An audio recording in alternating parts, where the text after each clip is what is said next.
One day, as the prophet Elijah and his follower Elisha were traveling to Gilgal, Elijah received a message from the Lord. Elijah said to Elisha, "The Lord is sending me to Bethel, but you should wait here for me." But Elisha said, "As surely as the Lord lives and as you live, I will not leave you." So they went to Bethel together. A group of prophets who lived in Bethel greeted Elijah and Elisha when they arrived. They asked Elisha, "Do you know that the Lord is going to take your master from you today?" Elisha replied, "Yes, I know, so be quiet." Then, even though they had just arrived in Bethel, Elijah said to Elisha, "The Lord is sending me to Jericho, but you should wait here for me." Elisha replied, "As surely as the Lord lives and as you live, I will not leave you." So off they went to Jericho. A group of prophets who lived in Jericho greeted Elijah and Elisha when they arrived. They asked Elisha, "Do you know that the Lord is going to take your master from you today?" "Yes, I know, so be quiet." Then, even though they had just arrived in Jericho, Elijah said to Elisha, "The Lord is sending me to the river Jordan, but you should wait here for me." Elisha replied, "As surely as the Lord lives and as you live, I will not leave you." So the two of them set off for the river Jordan. 50 of the prophets went and stood at a distance facing the place where Elijah and Elisha had stopped at the river Jordan. Elijah took his cloak, rolled it up, and struck the water with it. The water divided to the right and to the left, and the two of them crossed over on dry ground. When they had crossed, Elijah said to Elisha, "Tell me, what can I do for you before I am taken from you?" Elisha replied, "Let me inherit a double portion of your spirit." "You have asked a difficult thing," Elijah said. "Yet, if you see me when I am taken from you, it will be yours. Otherwise, it will not."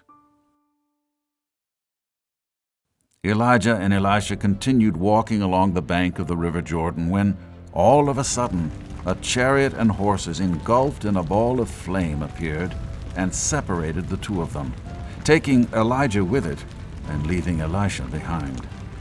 Elijah went up to heaven in a whirlwind. Elisha saw this and cried out, my father, the chariots and horsemen of Israel!" And Elisha saw him no more. Then he took hold of his garment and tore it in two.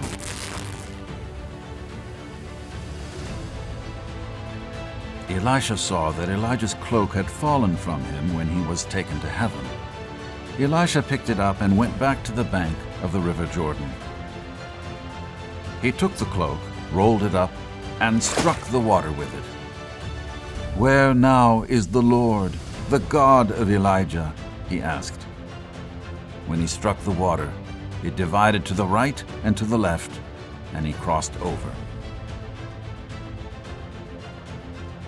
The group of prophets who had followed them from Jericho were watching, and they said, "The spirit of Elijah is resting on Elisha." And they went to meet him and bowed to the ground before him. "We, your servants, have 50 able men. Let them go and look for your master. Perhaps the Spirit of the Lord has picked him up and set him down on some mountain or in some valley." Even though Elisha knew that this was not what happened, the group of prophets persisted until Elisha finally said, "Fine, send them." So the 50 men searched for 3 days, but did not find Elijah. When they returned to Jericho where Elisha was staying, he said to them, "Didn't I tell you not to go?"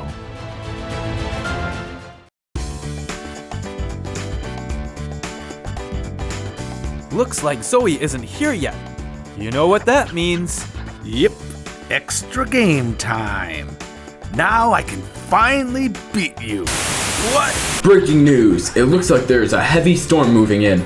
There might be flooding. Flooding? That sounds dangerous. He said there might be flooding.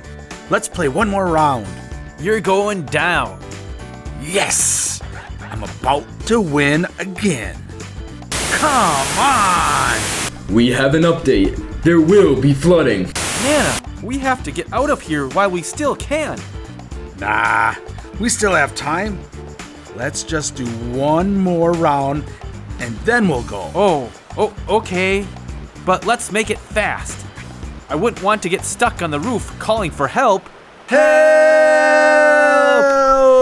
Looks like you guys need a lift. Zoe, we're so glad you came.